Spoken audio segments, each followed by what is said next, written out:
Hello and welcome to Carnivorist Chats. My name is James, your host. I started this podcast to help other folks share their own healing stories and to interview thought leaders and experts in the carnivore, keto, and low oxalate space. Before we begin, I'd like to give a shout out to Equip Foods and the Carnivore Bar. As an affiliate, you can use the link in the show notes to get a discount on their products when you check out using the code Carnivorist. Thanks in advance for listening, subscribing, and any likes or shares. And now, on with the podcast.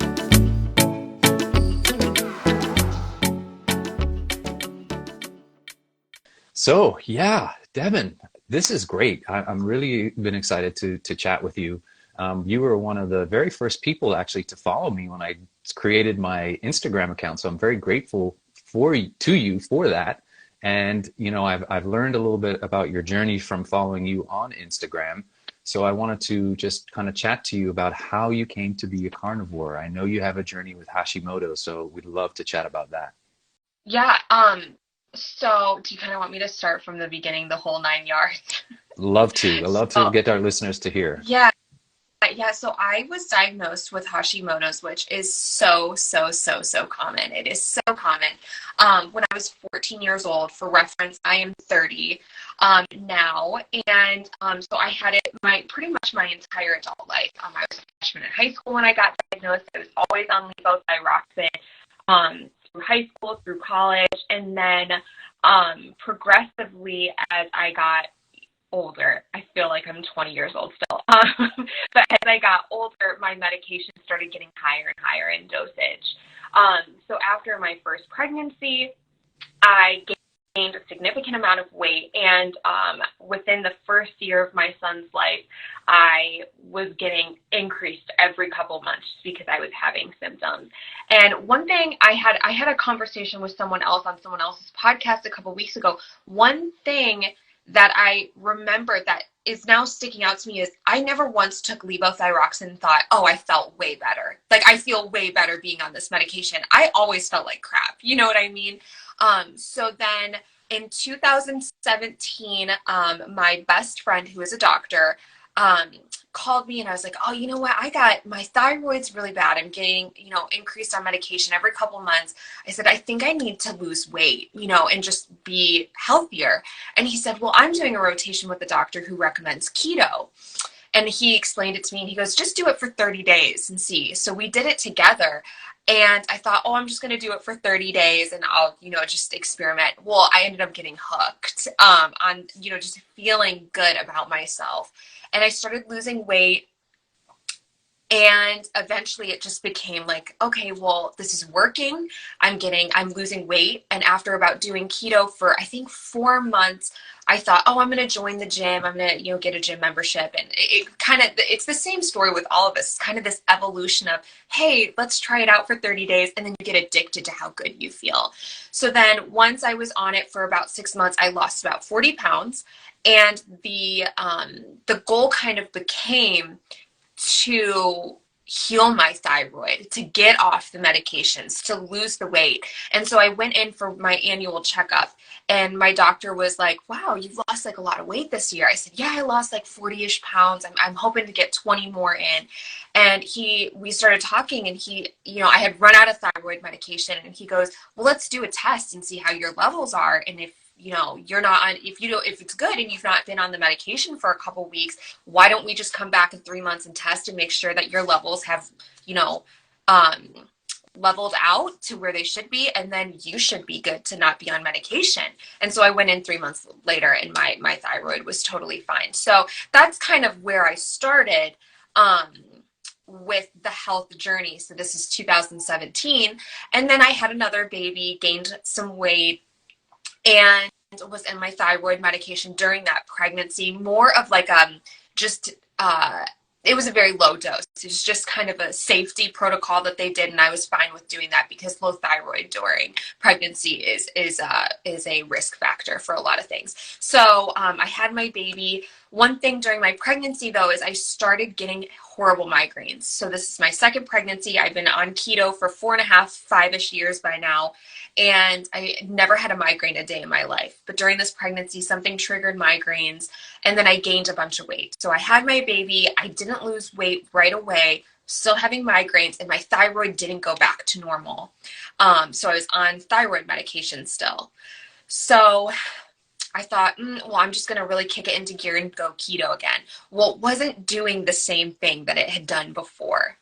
And during this period of time, I started having frequent reoccurring urinary tract infections, or what was diagnosed as urinary tract infections. And within the span of 2020, I can't remember now, 2021, I think, I had about 11 UTIs, which is insane. That's crazy, because they're incredibly painful. So lots and lots of antibiotics. And finally, I went to see a specialist because I was like, this is not normal. You know, they're spreading to my kidneys. I'm having kidney infections. I'm on all these antibiotics. Like, I know what health feels like to me, and this is not the epitome of health. And so I went to a urologist, and he said, I have bad news for you. You are not having reoccurring UTIs. You have something called interstitial cystitis. And so interstitial cystitis is basically the inflammation of the lining of your bladder, and 9 times out of 10, it's something that you're consuming in your diet. And so he gave me a list of foods, and he said, you need to cut out everything on this list, and then we'll go from there. And I cut out everything from coffee, diet soda, artificial sweeteners, any fruit or vegetable that had seeds in it, down to certain spices. And I still was like not getting the relief from the pain. And so I thought, well, I've cut all these things out. I'm basically only eating meat and a couple of veggies. Why not just go carnivore?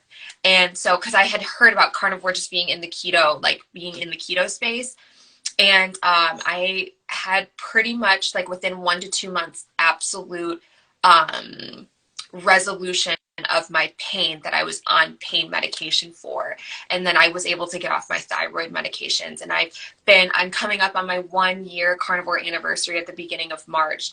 And I've lost 40 pounds. So yeah, it feels great. So that's the long story of how we've kind of gotten here. Devin, that's excellent. It's so incredible, and congratulations on everything. That's amazing. What I'd like to ask you, let's delve into this a little bit deeper, because I'm just intrigued. When you got diagnosed with Hashi's when you were 14, right? What were the symptoms that you had at 14? Were you fatigued and struggling with school and skin and hair falling out and things like cracking, and hair falling out?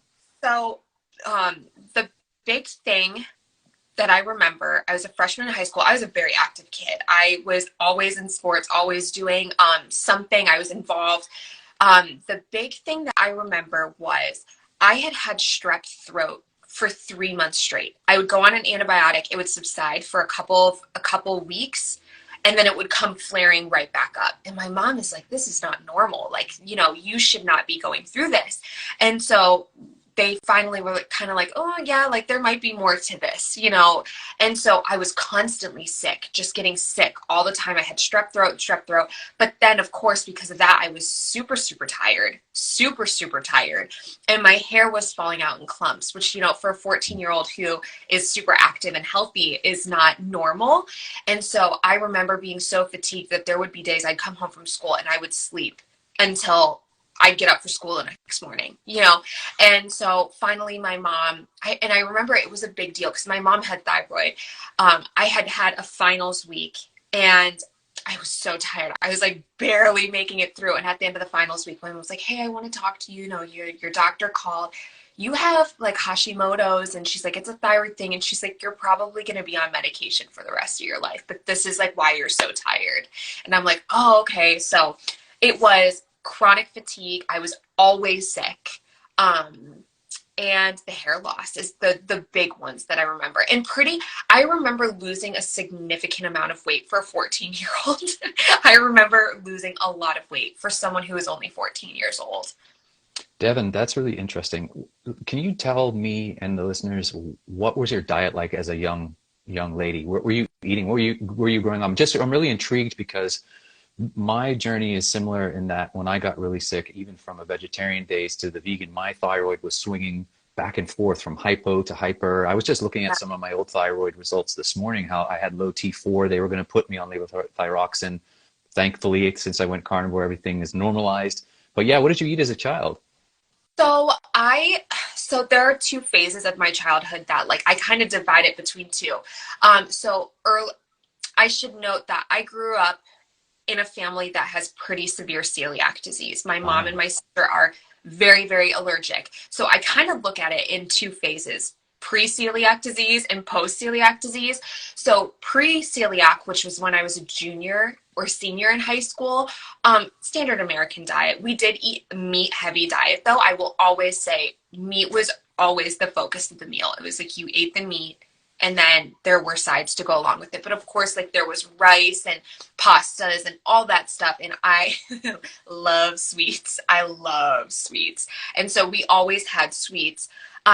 I don't ever remember being like soda drinkers though. That wasn't big in our house, you know, soda or, you know, any sugary beverages. So to a certain extent, I think my parents were conscious of certain things. But post the celiac diagnosis, I remember that is kind of where my awareness of food came from. So my awareness to food became, I became aware of food as medicine before I even started keto because of the celiac disease and being cognizant about like, oh yeah, everything you can buy in the store is not good for your health and some of it's actually super harmful. So once that was diagnosed, really not consuming a lot of like breads and pastas, anything that had gluten in it. And even I remember my husband and I have been married for almost going on 8 years, being like, oh, we're not allowed to have gluten in the house. I don't have celiac, but we didn't have gluten in the house. And everything was always organic. And of course, you know, now that we're in like carnivore, we're like, oh yeah, organic can be kind of a farce too. But when I got the diagnosis, it was pretty standard American diet. oh, okay. Thank you. Moving on a little bit, I'm intrigued because our journey is very similar, and so are members of my family, Devin. My mom is actually on levothyroxine currently, Mhm. and she has interstitial cystitis as well, and bladder Yeah. infections constantly reoccurring. So I'm intrigued. I'm by no means am I a medical doctor, but I see Jeannie Loack's grandma's on joining us today, and she knows where my mind's going. What did you eat on the keto diet when you started keto? Were you eating a lot of the nut-based stuff and almond flours? Yeah, so I'm sitting here, and every time I converse with someone about my kidney and my interstitial cystitis, there was one definitive conversation we had for our podcast a couple months ago where it was like a light bulb. And I am almost 1,000,000% sure that it was all the almond milk and almond flour and macadamia nuts that I was consuming. It has to be. It has to be because even when I had that list of stuff that he told me to cut out, nuts and seeds were not on there. So it was a safe food. But I also work out a lot. And so I was drinking protein shakes with almond milk. And now I'm thinking, oh my God, I had those things every single day. And it was probably just killing my kidneys because I also had mild grade kidney stones and an enlarged kidney as well. And so I'm thinking that was just a recipe for, that was just a disastrous recipe. It was the perfect storm to develop all those issues. And then those were some of the remaining things that I cut out when I was like, this isn't working. I've cut out all these things. In addition to things like Brussels sprouts, I was eating Brussels sprouts and broccoli, and all these things are pretty oxalate heavy.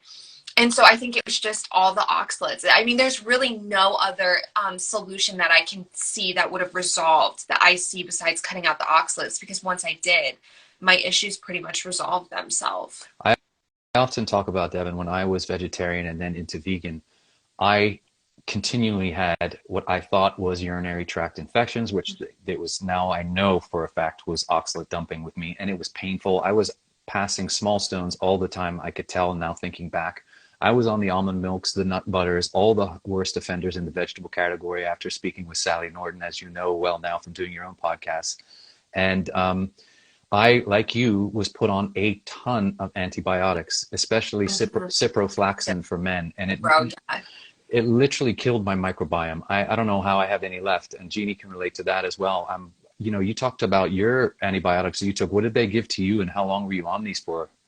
Cipro, what is the other one that there's another one. I can't even, I actually have antibiotics from when I was having these that are like preventative antibiotics, that they would give me at the onset of symptoms because I was just getting them.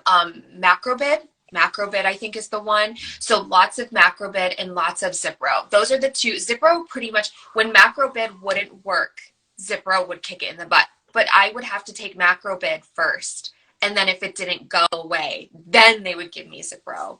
Yeah, I'm looking at members of my family now, as I mentioned to you, who are going from antibiotic to antibiotic and on the vegetarian high oxalate diet still and suffering. And I keep telling them, please, please just lower into go eat some more animal protein, please. And yeah, it's a very painful situation.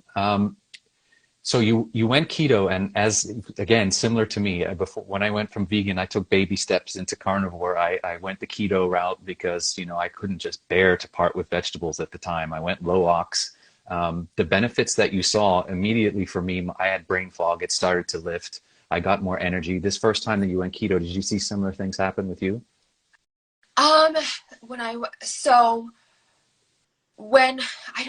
Okay, so I guess I should explain. When I went keto, I was in a very tough circumstance in my life. My husband was deployed for a year and I was a single mom to a 1-year-old. So I remember being exhausted all of the time, but I think a lot of that is overshadowed with the fact that I was alone with a 1-year-old.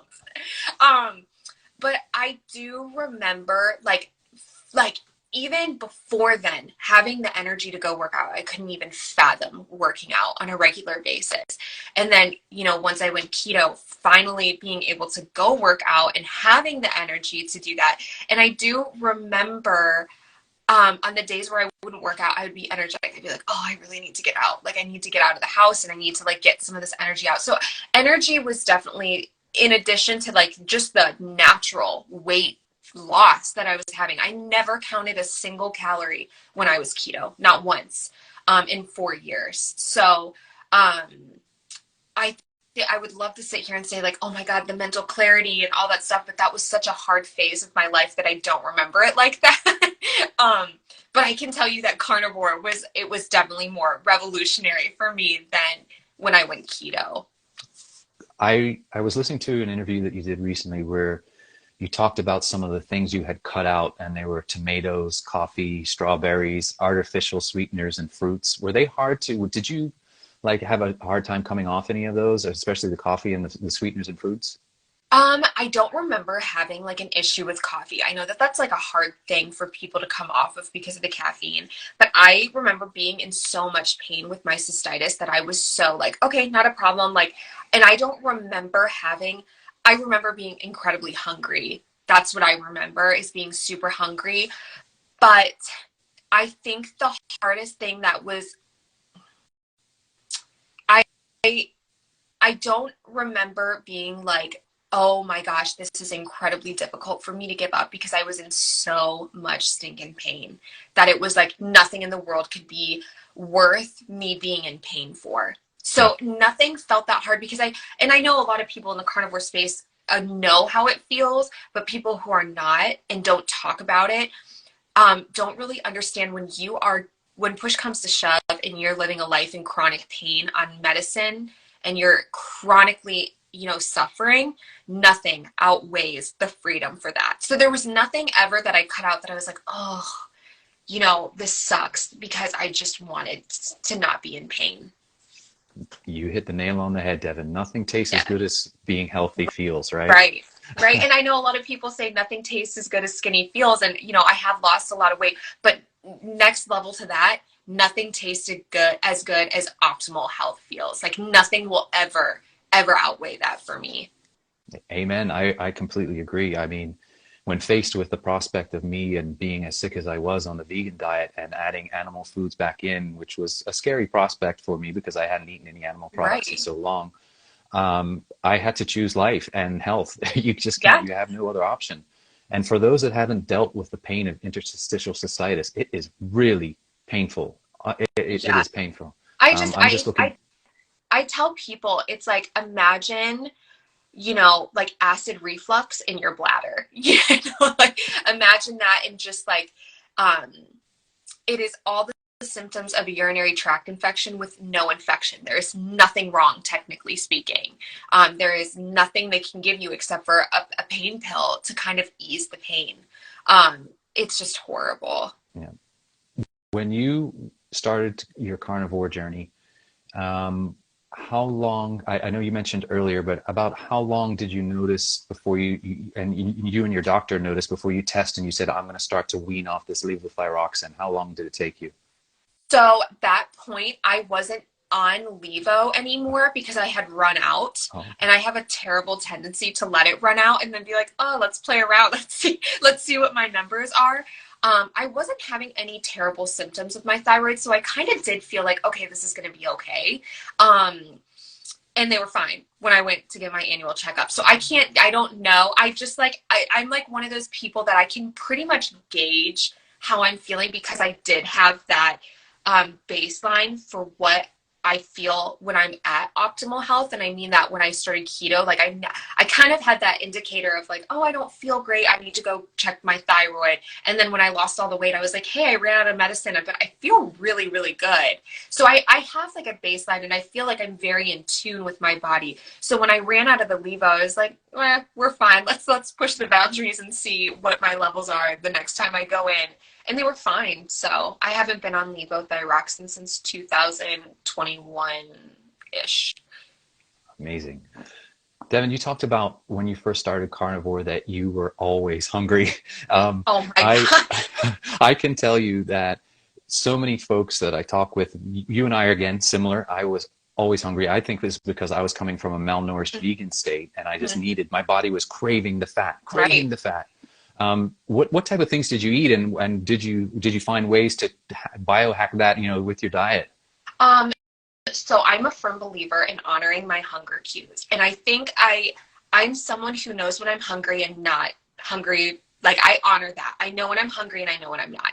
So when I cut everything else and I started doing carnivore, number one thing I did is I went and bought a ton of meat options. Like I bought everything because of course I've been keto. I've been eating a meat-based diet for so long anyway. And so I am not someone who has ever eaten 3 meals a day. I am just not that person. I was eating 4, 5 meals a day. I was so hungry, which is so crazy because I was coming from a space of being healthy, on a ketogenic diet. And so, no tips or tricks. My tip is if you're hungry, eat until your food. I would eat to the point where I was like, if I take one more bite, I'm going to yak. You know what I mean? Like, if I take one more bite, I'm going to throw up. And then so I don't have any, that's just what I tell it. If you're hungry, just eat it. Just eat. And I ate lots of ground beef, lots of sirloin because I didn't come into carnivore loving like fatty ribeyes and strip steaks. I'm obsessed with them now, but lots of butter, lots of ground beef, lots of eggs. And then, eventually I got past that, and then I was not hungry ever. Like I just ate, almost like a priming. I think some of us naturally do like a priming phase. So I ate, stuffed myself sick. And then one day I remember just being like, if I look at a plate of meat, I'm going to vomit. I don't want to eat. I don't want to do anything. And then eventually it just goes like, it's almost like your body is just like, okay, we're good. We're fine now. We're healing. You eat when you're hungry. And now I eat 2 meals a day, and I've pretty much maintained that. I would say the first 30 days I was starving and then not hungry. And then once 30 days came up, I was like, okay, lunch and dinner. And then that's pretty much how it stayed. Awesome. Thank you for that, Devin. You've also talked about transitionary period on carnivore, which for myself, it lasted quite a while. What issues did you have? Did you have any? And like sort of what are some things that you used to help you get through? Yeah, so the one that I remember the most is the sweet cravings, because there are a lot of keto treats that are sweet. And I think this is also a thing that I like to point out. When I started keto in 2017, I started before it really was like on the cover of magazines and all the things. And this is right when I think like 2018 is when it started getting really popular. And so there were no keto treats. There were no low carb chips. There were none of these things. But then after my second pregnancy, there were all the keto treats. There were all like these little hacks that you could do to stay low carb. And so I was hooked on the keto treats when I went into carnivore. And so the keto sweets and giving that up triggered my sweet cravings. And my hack for that was, it was always in the evening. It was always after dinner because I always had like a keto chocolate after dinner or a keto ice cream. And that's how I grew up. We always had like a sweet treat after dinner. So it's definitely like a mental thing. I remember being like, I'm going to die if I don't get something sweet. And that's obviously very difficult to find on the carnivore. And I never did fruit. So what I did is I actually went and got goat cheese. And it's actually very sweet compared to some other cheeses. And it's a very creamy. And so with dinner, I would just cut like a tiny slice of goat cheese. And that was my hack. That's kind of like how I got through it. And then I remember actually this day specifically where I ate dinner, cleaned up my plate, cleaned up after the kids, sat down, went to bed. And then the next morning I woke up and went, I didn't crave anything sweet. I didn't even, like, it didn't even hit my mind. It didn't register with me that I really wanted something sweet after dinner. And I knew that was the end of that. And that I had gotten through that phase and almost that detox when they say like, it'll go away. And it went away without me even being cognizant of it. Awesome. Devan, I know you talked about when you're younger that you were into fitness and sports a lot. And then of course with your Hashimoto's, you sort of lost that because you're fatigued all the time. You're not feeling the best. But since going carnivore, I've been watching you crush it in the gym. I mean, awesome job. I mean, very inspirational stuff. You've often talked about the importance of protein for women specifically. I had Ashley Van Houten, the muscle maven, on with me recently, and she was talking about the importance of protein. Can you let folks know about how much you eat, you figure, during a day and what's optimal for you, especially exercising now? Yeah. I think my gym performance is one of the things that I'm most proud of in the entire world, besides, of course, like being a mom and having kids. Because I've always been someone you would consider to be, like, I don't even want to say bigger boned, but I've always been just like a little bit thick, you know what I mean? And so I always like was told like, oh, you'll never like look like that, like, because I would admire like really strong women, and you know, I always just was told like, oh, like you're never gonna have a six-pack, you just don't have that body type. And that's fine, you know, that was like fine. It didn't upset me because I had that expectation just because of how I grew up looking. And so the fact that I look like I look now still like doesn't register with me sometimes, because I never thought I'd be able to achieve what I achieve in the gym. I work out 5 to 6 days a week, heavy lifting, and it has become like my passion in life. And part of lifting and wanting to achieve a muscular physique, I've realized how underrated and how most women underconsume protein. And I really started recognizing that when I started working with my friend. She was a trainer, and he's like, how much protein are you eating? And I was like, I have no idea. And he said, if you're lifting heavy, you need to like be making sure you're eating enough protein. You're never going to achieve what you want to achieve if you're under eating protein. And so I had naturally assumed that I was eating all this protein and all these calories that I needed to build muscle. And I never counted calories until I was 8 months into my carnivore journey. And then I realized, one, I'm under consuming calories for someone who is trying to build a physique and a body that I am trying to build.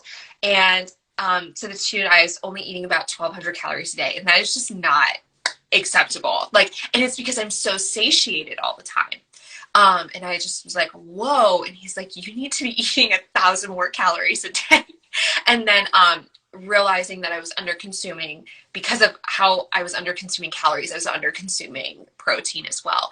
So the past 4 months, I've focused on getting my protein uptake and getting my calories up as well.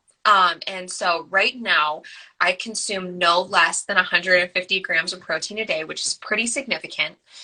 Most days I hit over that a little bit, if not up to 170 grams of protein a day, which is a lot for a lady.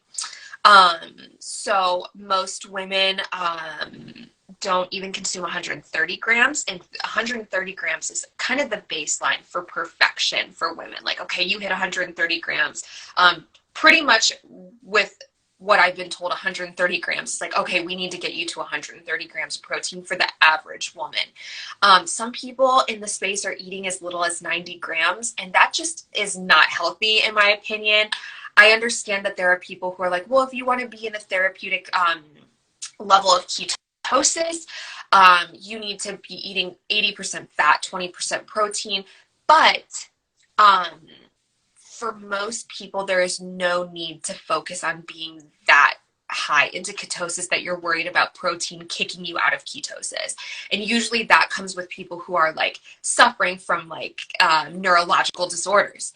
So 90 grams of protein is not enough. 130 grams really should be the goal for most women, based on the people that I've talked to in the who are professionals in this space, in fitness and health, in women's health. This is not coming from me. This is coming from the people that we talked to on the podcast. And even Dr. Barkay says, you don't have to, most people do not have to be in a therapeutic level of ketosis. Do not worry about protein kicking you out of ketosis for the average, man or woman. So I focus on I don't measure my ketones for that reason, because it doesn't really matter for me. But my ratios right now, I know the 80-20 method is super popular and floating around. My ratios, and when I feel the best and my performance is the best in the gym, is 60% fat, 40% protein. And that is with me consuming about 1,700 calories a day, because I'm in a deficit still. So 1,700 calories is my minimum intake for the day. 1,900 is my max. Sometimes I eat way more ribeye than I should, and I go over to 2,100. I mean, I'm also a short person. So when I'm at that 1,700 to 1,900 calories a day, I eat about 150 to 170 grams of protein a day, and the rest comes from fat. Awesome. Amazing. Sorry, Thank you, Devin. No. You get me talking about that. It's like one of my I love talking about the fitness and the protein. I just think it's so important. And we're going to continue right along that vein, because what I want to ask you now is great, and really appreciate your response. It was really thorough. So if people are wanting to try this, give them an example of what your daily eating looks like. What do you eat during the day typically? So I'm not a breakfast person. I never have been. I am someone who benefited from the intermittent fasting train, because it gave me a reason to say, oh, I don't want to eat breakfast, I'm intermittent fasting. I just never have. I've never been a breakfast eater. It used to make my parents mad in high school, because I'd rather drink a coffee in the morning than eat breakfast. It just feels really natural to me. So I go to the gym first thing in the morning, and then around 11 or 12, I eat lunch. My most frequently consumed lunches are ground beef, and I will put eggs on top, or lately it's been chicken wings. It's been like I just am going through a chicken wing phase. And then for lunch, 9 times out of 10, I'm eating some sort of steak. 9 times out of 10, it's like a chuck roast. Most of the time it's a ribeye or a strip steak, like almost always a ribeye or a strip steak. And that's like a standard day for me. And I know people say I'm under consuming food. I'm also a very small person. And obviously we know that our food is very calorically dense. So it might not look like a lot, but like calorically, I am eating in a slight deficit for my body. And it's in a healthy way. That's great.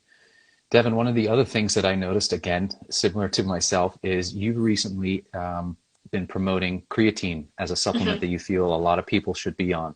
And I tend to agree. It's one of the most studied supplements out there. It's really safe for long-term use, and the benefits are far-reaching, including brain benefits. Since you started, what benefits have you noticed, if any, and why do you recommend it to folks? So I have to say, I'm not one of those people who like takes creatine and I'm like, oh yeah, I feel amazing. I've taken creatine before. If anything, I will say my muscles are looking really defined, which is kind of like why I take it. But it's so cheap. And a lot of people have messaged me and been like, well, you're eating so much meat. Why do you need the protein? And it's so affordable that it's one of those things that I kind of feel like it's not going to do me any harm. So I'd rather take it, have the brain, because it's good for your brain. You need it for your brain. Which explains why so many vegans are sad. So I'm like, it's good for my brain. It's good for my muscles. It's super cheap. Why not take it? Why wouldn't you take it? It's almost like a duh kind of thing. Like, of course I should take it. So I can't say that I've had this miraculous, oh, I feel great on creatine, because I haven't. I just think I know at the end of the day, if my body needs it, it's going to use it, and at least it's getting it. Definitely, I agree with you. It's not one of those things.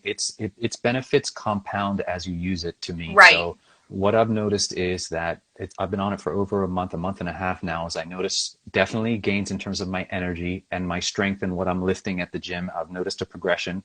And, for those folks that are interested, you really have to drink a lot of water, because it's an osmotic. When it goes into your gut, it draws a lot of the water there. So it can be constipating. So you have to be careful with it. But apart from that, if you follow Dr. James DiNicolantonio on Instagram here, he's always promoting creatine as well as a supplement. It's really safe. Do you take anything else, any other supplements out of interest?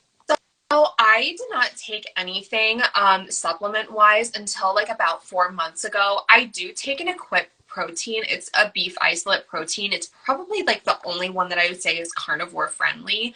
That is promoted by a lot of the people in the space who I would trust to take advice from.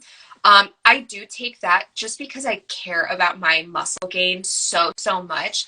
And there are days where I'm just not hungry, and I know that if I don't drink the protein shake, I'm not going to get enough protein. And I really put myself through the ringer and push myself in the gym, and it's not worth me under consuming protein for how hard I work myself in the gym. So I do drink an Equip protein shake with my creatine too. And that's really the only supplement that I consistently take. But again, if your goal is not to build an obscene amount of muscle, and you're not killing yourself in the gym like I am, I would never recommend it to anyone. Like, beyond like, hey, unless you're really trying to build a muscular physique and you're super under consuming protein, it's just not something that's necessary. Yeah. I'm going to talk about another one of your passions as well, and that is the Contoured Carnivore herself and makeup for women, and how important it is to you. Immediately when I started following you, I was like, oh, wow, that's pretty interesting. As a guy, I'm like learning about all this stuff. But talk to us about, you've had a passion since you were young for that, haven't you? Yeah, I wasn't allowed to wear makeup until I was in high school. And of course, as a kid, I was really resentful of that. But now as a parent, I'm like, yeah, that's probably appropriate. And so I just remember always like sneaking makeup and trying to wear it when all my friends were allowed to wear it. And I don't know what it was, but I always it was something that I always wanted to wear. Even little, like a little 5 or 6 year old, I wanted to wear lipstick and I wanted lip gloss all the time. And so I tell people like that was the first thing I knew I was going to be passionate about. And once I was allowed to wear it, I started playing around with it. It was always something I played around with. And then eventually I got to a point where my friends would be like, oh, can you do my makeup? And then I started doing other people's makeup, and it just kind of happened naturally because I loved it. And I remember I lived in Florida for a short amount of time. I did teach for America when I graduated college, and I worked at a high school. And I remember the high schoolers being like, Devin, can you do my makeup for prom? And there was a line out the door of my house, and I just sit one person down in the chair, do their makeup for prom, and then the next person would come in. And so I just always wanted to do something with makeup, and I have kind of maintained that. And then I found the makeup company that I sell, I guess, for like last year, 2 years ago. And I was like, oh, I really like to use this to do everyone else's makeup. And so that's what I do now. It's just something fun. It's more of a hobby that sometimes I get paid for. It's just like one of those things that I really love doing. And it's just fun. So I didn't want to be exclusively makeup. And so I was like, well, what else do I do? And my friend was like, you need to talk about carnivore, like be the contoured carnivore. And I was like, yes, that's brilliant. So it's just something I love to do. I kind of equate it to my passion for working out. I don't get paid to do it. It's just something I really, really, really love to do.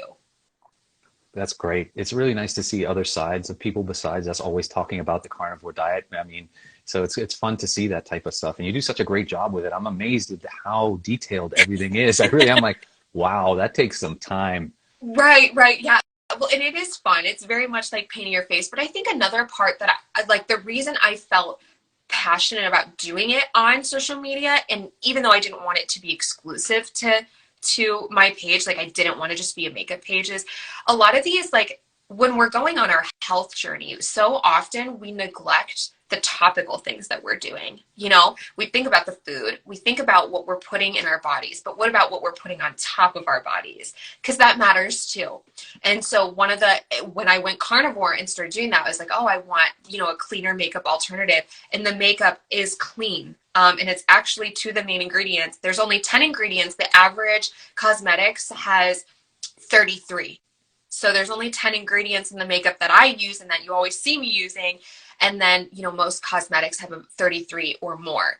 And that was like, okay. And then 2 of them are animal based. So I was like, oh, this is like kind of all tying in nicely. So I think that is another reason a lot of people are like, well, I have sensitive skin, I can't use anything.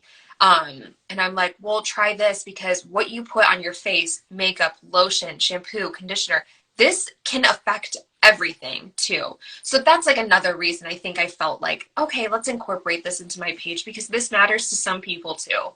That's great. That actually ties into another thing, Devin. This is great talk. It just flows right into the next one, because I was going to ask you, what are some other lifestyle hacks that you use? Things like, do you ground? Do you cold plunge? Do you use blue light blockers? Anything else that you've used along your journey that is very beneficial? This is something I'm really working on this year. This is actually one of my goals, because I have terrible anxiety, and unfortunately carnivore has not done much for that, because I'm such an anxious person.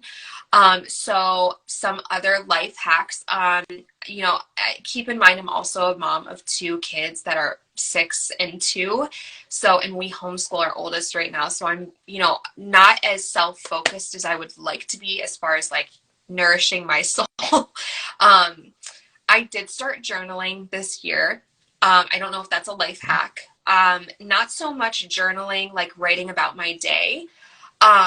But I have a tendency, because of my anxiety, to focus on the negative things. And so something I've started doing recently is that one thought that I have in my mind that I can't get to go away, that's causing me anxiety, I write it down on a piece of paper in this journal that my husband bought me.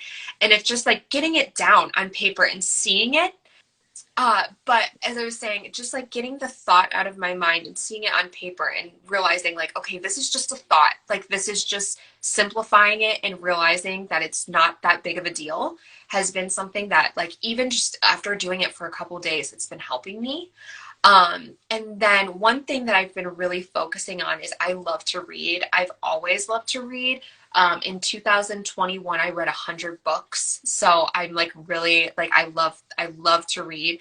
Reading before bed instead of being on my phone before bed. And it's all about that blue light and not watching TV, not being on my phone, but reading before bed. That is one hack that is like my sleep. And what I've realized, with sleep as well is, I also started getting up at 5. This is a hack to me. I started getting up at 5 or 5:30, between 5 and 5:30 every morning. And since I've done that, my sleep schedule is so regulated. I am up at 5:30. I go throughout my day. And when, you know, 7:30, 8 o'clock comes around, I can start to feel myself calming down a little bit, getting that, you know, fatigue in there. I take a really warm shower. I sit in the couch or the bed. I read, and I'm in bed 9 times out of 10. I'm in bed by 9:30. But the regulation of the sleep is one of those things. And I'm like, getting up early in the morning is that hack for me. And I just realized the quality of sleep that I get is way better when I do that. So that to me is one of my favorite hacks that I've been doing, is waking up super early, and then you will find that your body totally regulates your sleep for you. Yeah, that's a big one. And I'm again exactly the same as you. I get up at 5 a.m. and then by 9:30, I've done my reading. That's when my time is to read my book, or whoever podcast guest I have coming up, to study them and that, write my questions down. Speaking of which, let's talk about you and our dear friend Courtney Luna's podcast, Eat, Meet, and Question Everything. You guys are doing a phenomenal job, and you've got such great guests. I mean, how cool is that? You must have learned so much from your guests. Yeah. Selfishly, I love to do it because I'm learning from so many people. And I think it's really cool when I started Carnivore and I was just following these people, and these are the people that I was learning from the most. And now I have like rapport and friendships with some of them. The one that sticks out the most to me is Dr. Sarah Zaldivar. She was almost like a mentor in the beginning, because I was like, oh, I kind of want to start sharing my journey, and she's like, you got to do it, like, just do it. But before I even went carnivore, I was referencing her YouTube page constantly. And then now to be able to slide into her DMs and be like, hey, yada, yada, yada, I'm like, how neat is that? And of course, I know that these are only people. We're all just people, but you do kind of build this, respect for a lot of these people, and put them on a pedestal because they've influenced your life in such a positive way that they will never even know, And so to be able to have like a conversation with even like Bella from Steak and Butter Gal, we occasionally message back and forth. I'm just so honored to be able to talk to these people, and that they even care about who I am. It's just the neatest thing. So we love our podcast. I learned so much. Even though some of these people, I've listened to their channels for over a year, I learn something every time we get to talk to someone I might have been watching for 14, 15 months. So it's wonderful. It really is. And you guys, as I said, are doing an incredible job. And some of the guests you've had have been really, really cool. And I hope to have some of them on here someday soon too. I've been very blessed like you. It's an honor to talk to folks that have helped you on your own journey and inspired you at the same time, and converse with them. So really great. Devan, as we kind of wind down here a little bit, I wanted to just ask some fun questions of you. And also, before we move on, I just want to go back to one thing. And you talked about how carnivore has not cured your anxiety. And I noticed recently you cut the caffeine out completely for a while. Did you notice any benefit with that when you did it? For anxiety, I mean. No. No. And you know what? I have been in therapy on and off for anxiety since I was 13 years old. So this is a lifelong struggle, and I'm very open about it. And I actually think that this is something I'm going to start talking about openly on my socials, because I haven't really discussed it a lot.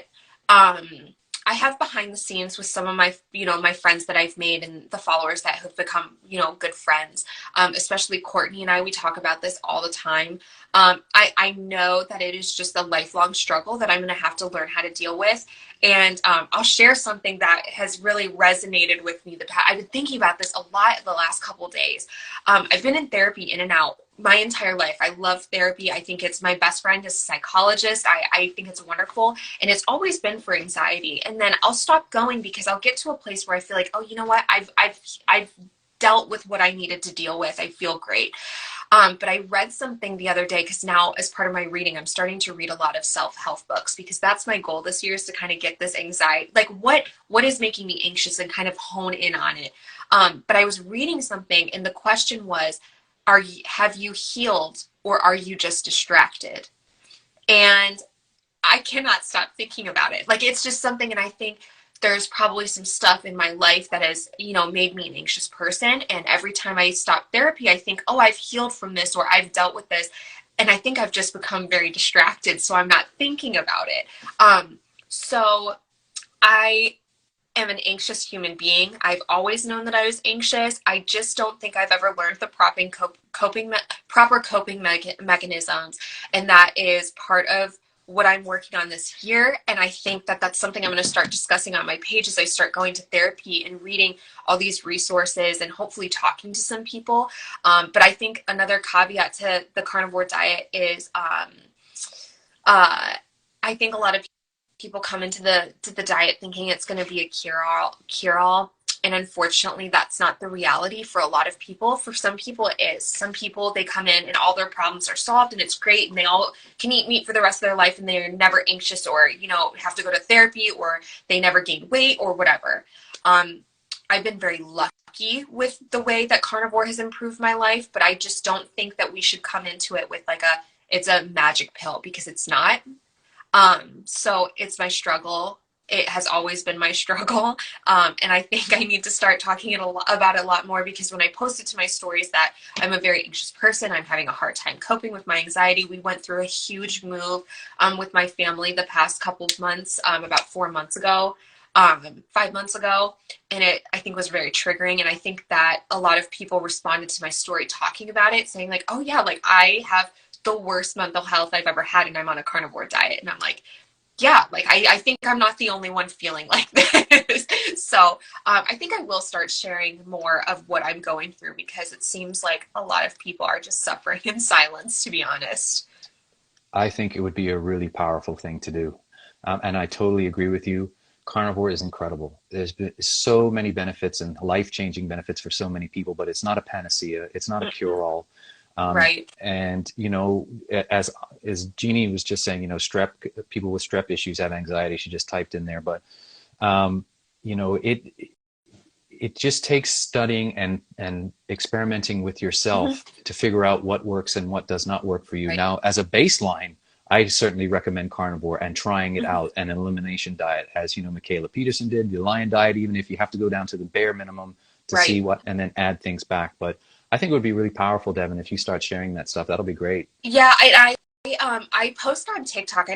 My following is growing over there. I have a bigger following over here, but I do feel like people on TikTok, because it's a different culture over there. I feel like it would be really well received and taken on TikTok, because I feel like that's the kind of transparency that happens over there. And then bringing it over here too. But I feel like it's something that just isn't talked about. I mean, mental health is already kind of a taboo kind of thing to talk about anyway. But yeah, it's not a cure-all. I know that my diet is doing all the things I need to function properly, but I think that I'm functioning properly. My body isn't its optimal health physically. So what can we do mentally now so that we have the physical and the mental at an optimal baseline? And that's what I'm working on. I will say one thing that I have learned, Devin, and it's just a piece of advice from one fellow carnivore to another, is that the importance of rest. And I understand, you're going really hard at it in the gym, and you've got 2 kids and you had hypothyroidism. So make sure that you do take some time and just for yourself. It's so important. And that's why I tell people, you got to make sure you're getting your sleep. That's why I protect my sleep at all costs, because I'm like, if I don't sleep, everything is worse. Everything is amplified. My gym performance goes down if I don't sleep. My mental health goes down if I don't sleep. I'm not a good mom if I don't sleep. You know what I mean? So it's like, and that's my best friend is a psychologist. And the first thing he will always say is guard your sleep with your life, because that is the number one indicator of mental health in most people's situation, is undersleeping with mental illness. So yep, absolutely. Devin, last couple of questions for you. You talked about your enjoyment for reading. What are some books that you can recommend to people that you're just reading now? It could be anything, it doesn't have to be carnivore related. So what did I finish? So I have a bunch of carnivore books. I have a plan in the future to do a carnivore or health book club in this space. It's just not a great time right now because we've been so busy. But what did I just finished? I'm sitting right here looking at my books. I'm reading this book right now called Daisy Darker. And she's Alice Feeney is the author, and she's one of my favorite authors, and her writing is very poetic and it's very beautiful. I love all the things that Book of the Month Club, oh, you have it now. Yeah, I loved it. I'm loving it so far. I love the Book of the Month Club. Anything they put out is really, really awesome. I am an avid horror author, horror book lover. Horror is my preferred genre. I don't know why. I just love all things scary. another thing that wasn't scary that I just finished was where the crawdads sing. Mm-hmm. That's not scary, and that was pretty good. I enjoyed that. That's very out of my normal scope. But yeah, I'm reading Daisy Darker right now, and I'm enjoying it so far. If you have a go-to meal, your favorite carnivore meal, what is it? I know it's not seafood for you. It's not seafood. No, and you know what? I think about it because I'm Catholic, and our Lent is coming up starting next week, and I'm not going to be able to eat meat on Fridays, and I'm like, I don't know what I'm going to do. I think I'm just going to have to do fasting days because I don't love seafood. Go-to meal, it's going to be a ribeye steak. It's going to be a ribeye steak, 100, or what, I mean, I guess ribeye steak or a prime rib. Technically a prime rib is a ribeye, but it's going to be a ribeye 9 times out of 10. Good call, and I agree. Delicious. Yeah, I think I think 8 out of 10 people are going to say a juicy ribeye. Yeah, it's true, except for one of my guests actually said they love ground beef. I think it was Casey Ruff. He said like, oh, I love ground beef. Hey, to each his and her own. Devan, this has been absolutely an honor for me to chat with you. Where can folks find you besides Contoured Carnivore here? Where can they go find you? So I'm on all platforms. I'm on Pinterest. I'm on TikTok. I'm on YouTube, all under the Contoured Carnivore. Something exciting is that I actually am in the finishing stages of my website. I had someone make it for me. So eventually everything will be on my website where you can go to all my social platforms. And then the makeup stuff that I do to work with me with makeup will be on there as well. I bought the domain name for the contouredcarnivore.com. But in addition to that, I have some plans this year. I have my first free downloadable ebook that will be on there once it gets up and running. And then I think I pretty much have talked to enough people who have given me feedback where I am going to make downloadable guides for home workouts and gym workouts, because a lot of people, I don't think, are getting that from this, the space. Like, I don't see a lot of carnivores like giving, this is what I do, this is a workout, go to the gym, do this for 3 or 4 months, then switch it up. So that is something that I feel like is missing, that I kind of want to fit in and get into the space. So that'll be coming, I'm hoping, by summer. But the first ebook that I wrote will be up hopefully by next week. Oh, that's amazing. Devan, I don't know how you do it all between a busy mom and your exercising and your makeup and your online presence. And the last one was, I forget, please forgive me. Where can folks find the podcast with you and Courtney? So the recordings, the video recordings are all on my YouTube under Eat Meat Question Everything playlist, but we're on Apple and Spotify as well under Eat Meat and Question Everything too. And then once my website is up and running, there will be a link to go to get all that stuff. You can literally just click listen to the podcast and it'll take you to all of them. So Devan, it's been an absolute pleasure chatting with you. You're amazing. Thank you for your time today. I want to wish you and your family the very best and continued success. And really rock it. Keep rocking it. You're doing amazing. Thank you. More progress photos to come too. Yeah.